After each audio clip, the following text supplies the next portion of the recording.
Este domingo trae la combinación de ambas experiencias y las hace que se unan. Por un lado tenemos la celebración de lo que le llamamos Memorial Day Weekend, que es la celebración de estas vidas dadas en sacrificio por la libertad de nuestro país. Pero por otro lado tenemos obviamente el despertar de una generación joven, de una generación con nuevos bríos, con nuevas esperanzas, que es la generación de los graduandos. Y cuando pienso en estas dos generaciones, que obviamente pensar en los que ya han fallecido, son hombres y mujeres que en su generación la pregunta que típicamente predominó fue la pregunta si acaso ellos podían creer en Dios. Esa era la pregunta de aproximadamente unos 40, 50 años atrás. ¿Es la generación cuando nacimos muchos de nosotros o la generación de nuestros padres? Es la generación que se preguntaban, ¿podemos realmente creer en Dios? Estoy hablando que al principio del siglo pasado empieza un movimiento donde hay un despertar de conocimiento, hay un despertar de acceso a la ciencia, el darwinismo y cosas por el estilo, que cuestionaron todo el aspecto religioso. Entonces la pregunta fue, ¿podemos creer en Dios? La generación de nuestros graduandos, que es la generación de nuestros hijos y más jóvenes, la pregunta ya no es tanto si pueden creer en Dios. ¿Saben cuál es la pregunta? ¿En cuál Dios creeremos? Esa es la pregunta. ¿En cuál de tantos dioses, en cuál de tantas cosas que tienen que ver con espiritualidad vamos a creer? Entonces, la generación joven ya no se está preguntando si pueden creer en Dios. Hasta cierta manera, la mayoría de esta generación joven tiene un sentido o un compás o un ADN de espiritualidad por todos lados. Les gusta mucho la conversación espiritual. El problema es que hay una multiplicidad de creencias o de perspectivas con respecto a ello. En el Antiguo Testamento hay un caso muy, muy similar, porque esto se parece ser algo cíclico, en la vida de un profeta llamado Elías. Y Elías se encuentra con una generación donde el problema no era creer en Dios, el problema era la multiplicidad de dioses. Ese es el profeta, no sé si ustedes se acuerdan, pero es el profeta que tiene que enfrentarse a los profetas de Baal. Y hay un duelo entre Elías y los profetas de Baal, donde aparentemente el que trajera la manifestación más grande es el Dios verdadero de entre todos los dioses. Entonces, cuando pensamos en esta generación joven, en esta generación de graduando, nuestros hijos y los hijos de nuestros hijos, tenemos que reconocer que si la pregunta no es tanto si vamos a creer en Dios, pero en cuál de los dioses vamos a creer, si el reto es pensar en el plan de Dios, porque estos muchachos que vamos a reconocer en las próximas hora y media, es la generación en la cual obviamente están tratando de entablar una conversación que hace algunos años inició. Sí, lo hermoso de graduandos, y esto es lo que hace un poquito fácil para mí hablar en esta mañana, es que pensar en graduandos es pensar con el fin en mente. No con el principio en mente, con el fin, cómo termina. En otras palabras, cuando tú inicias tus estudios o te lanzas a la escuela o sus hijos van a la escuela, ya sea elementary, ya sea middle school, secundaria o high school, que viene en preparatoria, sabemos cómo se debe de ver al final la historia, ¿no es cierto? Entonces, en la pregunta de no tanto si creemos en Dios, pero en cuál Dios creemos, la Biblia te da bien en claro lo que es el final de la historia, cómo termina esto. Inclusive hemos estado hablando acerca del Evangelio de Juan, y para responder a esta pregunta de cómo se ve al final la historia, yo les mencionaba la semana pasada que el final de la historia para nosotros es literalmente la comunidad. Es el vivir en armonía, porque Cristo dijo, hablando de Juan capítulo 13, dice él, en esto van a conocer que son mis discípulos que han graduado. ¿Cómo es que van a saber la gente que ustedes han concluido la carrera? En que se amen, ¿qué dice la Biblia? Unos a otros. Esa es la manera, en que se amen unos a otros. Entonces, pensar en esta generación joven, cuando entran a una experiencia nueva, educacional, en una experiencia nueva de trabajo, muchos están graduando de sus carreras profesionales que ahora entran lo que se le llama al mundo real o al mundo de trabajo. Sí, la pregunta es cómo mantener esto en mente. Entonces dijimos la semana pasada que Jesús, hablando a los discípulos en el capítulo 15, versículos 1 al 3 de la semana pasada, explicamos que esta comunidad o esta experiencia de ser los discípulos del Señor es el producto de gozo y de persecución. Es el producto de entender que en medio del sufrimiento tienen que experimentar o conocer el gozo de Cristo. Que parte de esta experiencia, en este caso de Jesús con el Padre, en el caso de Jesús con su como hijo con el Padre Celestial, en esa experiencia trinitaria, en esa experiencia donde el Espíritu Santo con el Hijo y el Padre habitan, es donde el Hijo tiene que aprender a salir, tiene que aprender a entregar su vida en un sacrificio donde experimenta la persecución, pero al parecer en ese contexto de obediencia es donde él encuentra el gozo. Y esa comunidad entre el Padre, Hijo y Espíritu Santo es lo que produce o se reproduce en la vida de los discípulos. Por lo tanto, aquí es donde tenemos que entender que esta comunidad o esta graduación en nuestra vida, el ser hombres y mujeres seguidores de Jesús, tiene que ver un contexto con respecto a la conversación de Jesús con ellos, donde en el versículo 4 de Juan 15, él dice lo siguiente, ¿sí? Si es que vamos a mantener el final en mente. ¿Cómo debe terminar la historia de mi matrimonio, de mis finanzas, de mi crianza de los hijos? ¿Cómo debe de ser al final cuando remuevan estos escalones y pongan mi ataúd aquí? Y pongan mi cuerpo y lo tiendan. Bueno, esta es la manera en que va a terminar. Cuando permanezcamos ¿en quién? En Cristo. Obviamente la implicación, lo explicamos la semana pasada, es que algunos, o específicamente uno de los 12, no permaneció. Su nombre es Judas. Entonces siempre existe la posibilidad, y estadísticamente hablando, tristemente es la realidad, que nuestros jóvenes cuando gradúan de high school, gradúan de la iglesia. ¿Han escuchado eso? Gradúan de high school, gradúan de la iglesia. ¿Qué implica ello? Que típicamente nuestros hijos estaban en la iglesia o venían a la iglesia porque los forzamos a que vinieran a la iglesia, pero tan pronto manejaron, tuvieron su propio dinero, la cosa cambió un poquito. Entonces Cristo está diciendo, permanezcan en mí, y ¿qué es lo que pasa como producto de ello? Yo permanezco en ustedes también, de tal manera que dice él, así como ninguna rama puede dar fruto, ¿sí? Ninguna rama puede acabar la jornada por sí misma. En otras palabras, la relación entre Jesús y el discípulo es lo que produce esto, ¿sí? Dice, sino que tiene que permanecer en la vid, así tampoco ustedes pueden dar fruto si no permanecen en mí. Una de las cosas que quiero dejar bien en claro para nosotros esta mañana es que esto de permanecer en Jesús es la experiencia de la salvación. Y anteriormente yo lo he ilustrado así, y lo voy a ilustrar una vez más para entender lo que significa esto de permanecer en Él.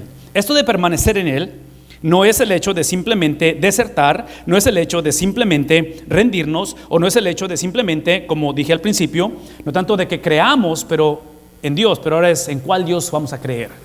¿Qué tipo de Dios? Porque otra vez, lo triste de mucha gente hoy en día es que piensan o sienten que están conectados a la vid, pero al parecer si no dan fruto, van a ser cortados. Lo último que deseamos es que tengamos una generación de hombres y mujeres, como el Antiguo Testamento, que pensaban que eran especiales delante de Dios, que pensaban que porque eran judíos eso los hacía algo de lo cual estaban terminando ello, y nos damos cuenta que no es así. Entonces, para nosotros, el permanecer en Dios, tenemos que primeramente definir a qué estamos permaneciendo. Una vez más, permanecer en Cristo es primeramente entender a qué estoy permaneciendo, porque yo no voy a saber si permanezco en Él si no sé a qué estoy permaneciendo. Y básicamente la salvación de la vida del hombre, que es lo que estamos hablando, inicia es una experiencia tripartita. Hay tres, y en este caso son patas, ¿sí? Porque es lo que hace un tripié, que componen a lo que se une el hombre cuando dice la Biblia que es de la manera en que la rama se une a la vid. Estar conectado a Dios son tres cosas. Número uno, la primera de ellas tiene que ver con una respuesta al llamado de Dios. Eso se le llama simplemente salvación. Cuando la persona escucha o siente el llamado y la persona dice sí a Jesús, en el lenguaje de iglesia decimos la persona aceptó a Cristo. La mayoría de nuestros graduandos, y esa es mi oración y ha sido mi oración, es que nuestros graduandos ya hayan entregado su vida a Cristo. Es la primera de las patas o de las piernas del tripié. El siguiente o la siguiente es el entender que así como yo respondí a ello, ¿sí? Y en este caso puedo pensar en mi mente cuando yo me puse el anillo con Areli, que es lo que, como quien dice, cerró el trato y nos casamos. Y nos dieron un acta a través del estado de Texas que dice casados en tal día, y lo firma o lo sella el juez. Ahí empezó, es la primera. Pero la segunda ahora es una respuesta no solamente inicial, pero ahora continua. para mí en cuestión de matrimonio, que ya estamos por celebrar 20 años, es que inició un 19 de julio, pero obviamente a través de 20 años no solamente estamos casados, pero hemos estado casados. Y hay evidencia de ello, porque no solamente, bueno, nos vemos un poquito más aplaudidones y más traqueteados después de 20 años, pero son 3 hijos. ¿Me explico? Tenemos evidencias que hemos hecho la vida juntos por 20 años. Entonces, hay una segunda en la vida del ser humano que después de que ha iniciado su relación con Cristo, ahora la debe de continuar. Entonces, la respuesta a Cristo es una respuesta que inicia a través de aceptar a Cristo, pero ahora tiene que ser el lenguaje que hemos usado, esta es la palabra perseverar. Perseverar, porque una vez más, el contexto de la historia es que Judas fue llamado a ser apóstol, pero no perseveró. Entonces tenemos que asegurarnos que nuestros hijos, así como gradúan de una etapa académica en su graduación espiritual, se hayan registrado para la escuela, pero tienen que acabar la escuela. ¿Sí me explico? El hecho de haber ido a la escuela un día no implica que graduaron. Ahora tienen que acabar la escuela, que es la segunda. La tercera, que es para mí probablemente la más importante, es no solamente la respuesta inicial o la respuesta continua, pero la tercera es la respuesta final. Y yo no sé si ustedes han visto graduaciones, pero especialmente en las graduaciones hay un momento en que los graduandos pasan al frente, y esta mañana lo vamos a hacer. Se van a poner sus cap and gown, que le llamamos en inglés. Van a hacer sus togas y sus birretes, pero cuando la persona recibe el diploma, no sé si lo han visto eso, el director o la persona académica toma esto y se lo mueve al otro lado, implicando que terminó. Entonces, en cuestión de su relación con Dios, tiene que haber una respuesta final. Es cuando Dios hace esto en nuestra vida. Él mueve en nuestro birrete al final de la jornada. ¿Qué implica ello?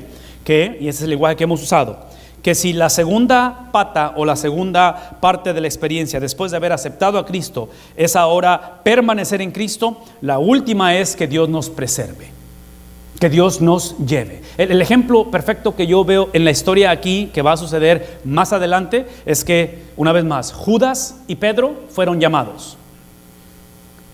Judas no perseveró. Pedro no es que haya perseverado, pero es que Dios lo preservó.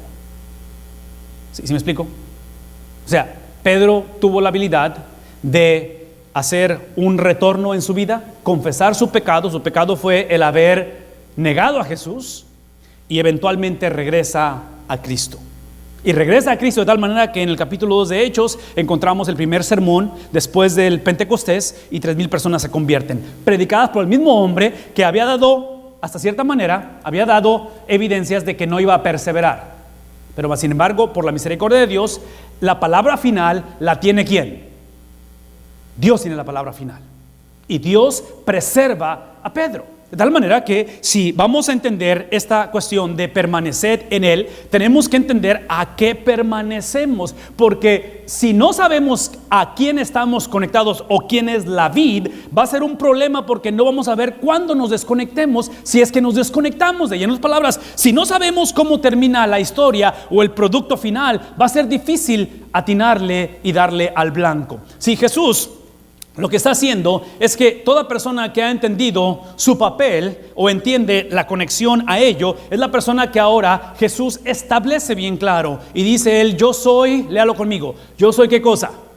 Yo soy la vid, y no solamente soy la vid, pero soy la vid verdadera. Y por lo tanto, si yo soy la vid, ustedes son las ramas. Yo soy la vid, ustedes las ramas. Yo en toda su plenitud, tanto el hecho de que yo te he escogido, yo te llamé, tú respondiste, el hecho de que ahora has visto en mí, la segunda de las experiencias donde me has visto y me van a ver pasar por un sufrimiento supremo y voy a permanecer. Al final de la historia lo que encontramos es una resurrección. La resurrección de Jesús es literalmente la respuesta final o el apruebo final, donde cuando Cristo resucita entre los muertos, es el Padre tomando el birrete de Jesús y haciendo esto. Y de entre los muertos, ¿qué pasa con Jesús? resucita. Entonces Jesús está diciendo: yo soy la vid, ustedes son las ramas. La versión de Reina Valera dice los pámpanos. Y dice esto el escritor de Juan, dice: el que permanece, ¿qué cosa? En mí. Este es el mí. Las tres cosas. No está diciendo el que acepte a Cristo. Está diciendo el que permanece en mí, que inicia con aceptar a Cristo, continúa con vivir como Cristo, tomar decisiones a través de Cristo, y al último ser aceptado por el Padre a través de Cristo. Dice: el que permanece en mí, como yo en él. Es mutua la relación. ¿Qué va a suceder con él? ¿Qué va a pasar con él? Va a dar mucho fruto. De tal manera que dice: si acaso no permanecen en mí y se separan de mí, aun cuando sepan o tengan claro hacia dónde creen que van, aun cuando piensen que están capacitados para enfrentar la vida, o tengan seguridad económica, o estén basados sus capacidades intelectuales o su experiencia, o la clásica, ya aprendieron del pasado y no van a cometer el error del pasado, dice Jesús: si acaso se separan de mí, del todo de mí, no nada más de una cosa, pero el todo de mí, dice él, no pueden hacer ¿qué cosa? No pueden hacer absolutamente nada. Entonces, lo que quiero que pensemos por un momento, y especialmente pensando en esta generación, es que esto que inició en unirnos con Cristo, porque es lo que estamos hablando, permanecer en Él, tiene que ser un estilo de vida. De tal manera que, por favor, necesito que me escuchen bien claro en esto, porque esa es la parte que no quiero que pierdan por un momento. Si Jesús está diciendo que el que permanece en mí, como yo en Él, dará mucho fruto, y lo opuesto a la ausencia del fruto es simplemente el no poder hacer nada, véanme tantito. La pregunta es: ¿qué es lo que produce estar conectado a Cristo? Y lo que produce la meta o la victoria o la ganancia es, véanme tantito, es Cristo. Esa es la bendición. Es Cristo. En otras palabras, cuidemos de no acercarnos a Cristo para que simplemente me ayude a alcanzar ciertas metas. Cuidemos de no acercarnos a Cristo para que me ayude a no caer en los errores del pasado. Cuidemos de no acercarnos a Cristo simplemente para yo ser una mejor persona, un mejor varón o una mejor mamá. Todo es importante y ojalá mejoremos nuestra condición, pero la meta, la ganancia de estar conectado a Cristo es Cristo. Es Cristo. Porque voy a decir una vez más, me gusta mucho el hecho de estar casado, me gusta mucho el hecho de ser padre, pero lo interesante del matrimonio no es que estoy casado o que dejé de estar soltero. ¿Saben cuál es lo interesante del matrimonio? Es la mujer con la que estoy casado. ¿Sí ven la diferencia? En otras palabras, me encanta el hecho de ser padre, pero después de 19 años de ser padre de 3 hijos, lo interesante de ser padre es por los hijos del cual he sido padre. ¿Qué implica ello? Que en este caso, en cuestión del matrimonio, en la cuestión de estar conectados, en la cuestión de crear hijos, lo interesante no es que tengo hijos, lo interesante es que estoy casado. Lo interesante es las personas con las que estoy conectadas a través de esta experiencia. Y menciono esto porque muchas de las veces nos vamos a encontrar con una generación, y otra vez, la pregunta no era si creemos en Dios, pero es en cuál Dios creer, porque si ustedes recuerdan la historia de Elías llega un momento en el cual supuestamente de acuerdo a la narrativa, es de que están los profetas de Baal orando para que caiga fuego del cielo y no cae nada. Y luego ora Elías, ¿y qué es lo que pasa? Consume no solamente a los animales que habían sacrificado, pero consume las piedras, el fuego, consume el agua. En fin, en otras palabras, lo que quiero decir es esto: tengamos cuidado de que no nos acerquemos a la vid para que simplemente bendiga nuestros planes o me dé los beneficios. No diezmemos simplemente para que me vaya bien financieramente. Todo es importante y ojalá las cosas sean mejor y las cosas prosperen, pero la ganancia es que vivo un compañerismo continuo con Él. Esa es la ganancia. Porque esto es lo que hemos aprendido a través de la historia. Esta es la conversación del aposento alto. Esta es la conversación rumbo al huerto Getsemaní. Y ustedes saben el resto de la historia. Es ahí donde Judas traiciona, llega con los soldados romanos, se lo llevan prisionero, lo van a enjuiciar, lo van a torturar, lo van a matar, eventualmente resucita. Pero de ese momento en adelante, la vida de los discípulos está caracterizada por literalmente estar conectada y permanecen en Él, y el fruto que llevan El fruto que llevan es que a los discípulos no les toca ver la restauración del reino de Israel como ellos querían. Si los discípulos no van a evadir conflicto y sufrimiento, los discípulos, con la excepción de Juan, que es el que está escribiendo esto, pero todos van a ser torturados, ejecutados y unirse a Cristo en sus padecimientos. Entonces, tengamos cuidado en que no estamos conectándonos a la vid simplemente para no ser cortados, sino que el conectarnos a la vid es para dar fruto. Y el dar fruto, como dije hace un momento, tiene que estar bien claro. El dar fruto es algo en el cual el Padre al final de la jornada hace esto: mueve de tal manera que Él dice: eres aprobado. En lugar de decir, bueno, yo acepté a Cristo, mi hijo aceptó a Cristo, ya no está en la iglesia, pero creció en la iglesia. ¿Sí saben de qué estoy hablando? ¿Saben de qué es la historia que estoy mencionando ahorita? Es la historia de muchos de nosotros. Muchos estamos aquí en la iglesia hoy en día porque de chiquitos crecimos, nos alejamos y ahora nos estamos acercando otra vez. Sí, tenemos que entender que la meta es literalmente el compañerismo con Él. Este compañerismo Jesús lo ilustra de esta manera. Dice el versículo número 6: el que no permanece en mí, en otras palabras, el que nada más abraza una de las experiencias. A lo mejor tenemos en esta mañana gente que ha sido fiel, que es la segunda experiencia, pero nunca ha tenido la primera experiencia. Es el tipo de persona que literalmente se ha sentado conmigo en mi oficina después de ser miembro de esta iglesia por 30, 40, 50 años. Literalmente ha habido gente que se ha sentado en mi oficina y después de años de servicio, que vendría siendo la segunda, se sientan y con lágrimas me dicen: no estoy seguro de que soy salvo, no estoy seguro a dónde voy si yo muero esta mañana, no lo sé.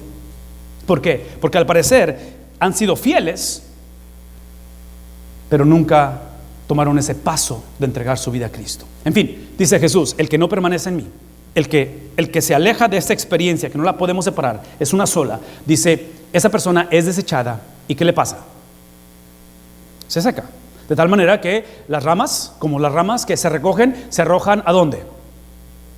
Sí, lo que tenemos que entender es esto: que la persona, el estudiante, el hijo, el nieto, que se conecta al Padre, algo que Cristo está dejando bien en claro es que esta relación tripartita, en este caso este tripié, tiene una función. Este tripié, aunque está bonito el tripié, realmente el tripié no nos sirve de nada o no cumple su función a menos que exista para poner cuadros en él. Para eso existe, ¿no es cierto? Es para poner algo. En otras palabras, el conectarme yo al Padre o permanecer en el Padre tiene un propósito más grande que simplemente conectarme al Padre. El estar yo aquí esta mañana tiene que ser algo mucho más que simplemente no estar en casa o simplemente sacar un checklist de decir: ya vine a la iglesia, ya. ¿Sí me explico? El estar aquí tiene que ser bien claro, porque Jesús dice: aquel que se conecta a mí, aquel que abraza esta experiencia tripartita, es aquel que si no da el fruto va a ser cortado. Entonces eso tiene mucho más que ver con una membresía de una iglesia, mucho más que ver con una pila bautismal, de simplemente pasar por la pila bautismal, mucho más que simplemente estar en un lugar como este domingo tras domingo. El fruto está bien claro cómo lo define Jesús, porque es Jesús quien hemos hablado de este lenguaje de permaneced en mí, permaneced en mí, permaneced en mí, permaneced en mí. Es el punto de la historia, porque encontramos en este momento y el resto de la historia mucha gente que inició pero no terminó la carrera. Entonces, ¿cómo se ve la carrera al final? ¿Cómo se ve la graduación de mi matrimonio al final? ¿Cómo se ve la graduación de mis finanzas? ¿Cómo se ve la graduación de mi propia vida, una vez más, cuando remuevan esos escalones y yo esté tendido en un ataúd? ¿Cómo se va a ver? Cristo lo ejemplificó eso. Y se va a ver de tal manera donde ese compañerismo se hace un estilo de vida. Ese compañerismo con Cristo, esa relación no es una relación nada más de domingo, no es una relación cuando alguien más me habla de la Biblia, no es alguien que simplemente cuando estoy en un apuro hablo a alguien para que venga a orar por mí en el hospital o en la casa o en mis finanzas. ¿Sí me explico? Es el tipo de vida que esto, independientemente qué es lo que pase o suceda en mi vida, quien se quede, quien se vaya, cómo es el gobierno, cómo cambia el gobierno, cómo se vea el lunes o el jueves o el miércoles, no importando si mi vida siempre refleja no necesariamente mi relación con el Padre, pero refleja la relación del Padre con Jesús. Porque lo más importante para mi vida no es mi relación con Dios, es la relación entre Cristo y su Padre celestial. Eso es lo más importante, porque escuchen lo que les voy a decir. Si lo más importante de acuerdo a ello, vean lo que dice aquí, que aquel que permanece en mí, estamos hablando de Jesús hablando una vez más, voy a bajar esto para que puedan leer la pantalla, pero dice él, aquel que permanece en mí y mis palabras permanecen en ustedes, ¿qué va a pasar con esa persona? No importa lo que sucede en su vida, no importa dónde o cómo se presente el futuro, todo lo que pidan, ¿qué va a suceder? Se les va a conceder. Entonces, eso es lo que está implicando Juan al hablar a los discípulos de esta manera. Jesús está diciendo simplemente, todo aquel que entiende que la experiencia de abrazar o de conectarse a la vid inicia con una respuesta inicial, continúa con una respuesta continua y termina o concluye con la respuesta final. Esto lo que produce es simplemente la relación del Padre con el Hijo. Y lo que está llevándonos a pensar es de que esta experiencia del Padre con el Hijo es la composición de dos cosas en nuestra vida. La primera de ellas es que es una persona. Y la segunda es que son las palabras o el mensaje de una persona. ¿Qué implica ello? Otra vez, por favor, escuchen esto. Que no importa cómo o dónde o qué hagamos, no importa dónde estemos o cómo se presente el futuro o qué traiga la vida por delante. Lo que tenemos que expresar basado en la relación con la vid, en la relación con Dios, siempre mi sentir, mi pensar, mi hablar tiene que reflejar la persona de Jesús y las palabras de Jesús. Ese es el propósito de la vida del ser humano. Cuando nuestros estudiantes, nuestros hijos salgan a la universidad, salgan a la high school o avancen a la middle school, cuando salgan de la universidad a los trabajos y se enfrenten con la realidad de la vida, con la realidad de relaciones interpersonales, con la realidad de un noviazgo, eventualmente un matrimonio, sus decisiones tienen que ser tomadas basados en lo que hemos dicho, de tal manera que dice Jesús que aquel que permanece en mí, mis palabras en ellos, es aquella persona que cuando abraza a la persona y las palabras de la persona, Jesús se hace responsable de todo lo que viene, porque ha entendido que lo más importante en esa persona es Jesús, no mi beneplácito, no lo que me interesa a mí o lo que me conviene a mí, pero por encima de ello es que son las palabras de Jesús que salen constantemente de ello. Esta mañana simplemente los quiero invitar a que lean este versículo 8 conmigo. Y con esto vamos a concluir, de que cuando nuestros hijos en sus vidas expresan este cuadro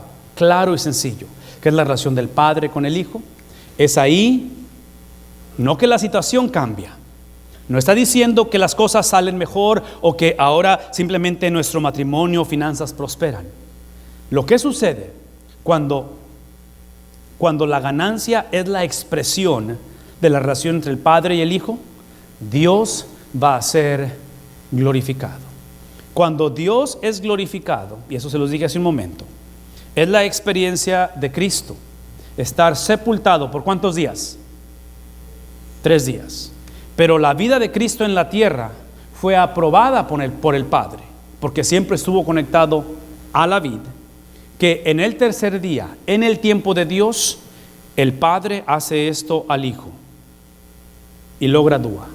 Y la Biblia dice que en ese tercer día el Espíritu de Dios viene y toma el cuerpo de Jesús, lo glorifica y remueve la piedra, y Jesús es resucitado.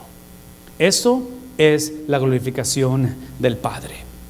¿Será posible esta mañana que nosotros como iglesia definamos y entendamos que a menos que el Padre haga esto, no podremos ser llamados? Vean lo que dice al final del versículo: mis discípulos. Esta mañana quiero que piensen en términos de lo que está enseñando, porque la invitación para nuestros jóvenes, para nuestros hijos es la siguiente: es entender que la vida del cristiano es la vida de una nueva era. Los hijos de Dios vivimos como si no fuéramos de este mundo, porque no lo somos. Los hijos de Dios nos gobernamos por principios que son ilógicos a este mundo. Los hijos de Dios emocionalmente tomamos decisiones que no encajan con los patrones de este mundo. Los hijos de Dios simplemente tenemos una perspectiva diferente, pero esa perspectiva está hecha para ser expresada en un mundo de la era presente. ¿Qué era estamos hablando? Es la era donde Satanás reina. Es la era donde el príncipe del aire reina. Es la era donde esto suena incoherente. Esta es la era donde, como les dije al principio, donde el problema no es creer en Dios, el problema es en cuál Dios crear. Sí, vivimos en una era donde en esta cultura en que vivimos, el graduando quiere pintar su propia pintura. ¿Sí me explico? Es la era donde yo decido cómo esto se lleva a cabo. Es la era donde muchas de las veces lo que mis papás me enseñaron ya es anticuado. Esto ya no me sirve a mí. ¿Sí me explico? Inclusive esta es la era donde yo quiero definir cómo hacer esto y quiero una relación con Dios que nada más tenga dos piernas, o tal vez una pierna, o simplemente eventualmente como hombre o como mujer, joven, adulto, simplemente decimos: no existe Dios. Yo soy mi propio Dios, yo decido qué hacer, porque nadie sabe lo que yo necesito. Nadie sabe lo que a mí me conviene. ¿Saben de qué estoy hablando? Sí, la invitación para estos hombres, llamados los discípulos de parte de Jesús, es que Jesús tiene que mostrarles a ellos claramente que la oración que está por orar es la oración que Él está haciendo por ellos y está haciendo por nosotros. Así es que si tú estás aquí esta mañana y tú nunca has visto o comprendido el mensaje de salvación, que implica tres cosas: responder, mantener respondiendo y eventualmente escuchar la respuesta del Padre al final de la jornada. Sí, esta es la oración que Jesús hace para con ellos. Así como el Padre me ha, dígalo, me ha amado. Así como el Padre dice me ha amado, también yo les he amado. ¿A quién? A ustedes. De tal manera que por favor aprendan esto: mi amor para con ustedes no es para que la situación cambie, no es para que el futuro sea más brillante, es simplemente para que permanezcan en ¿qué cosa?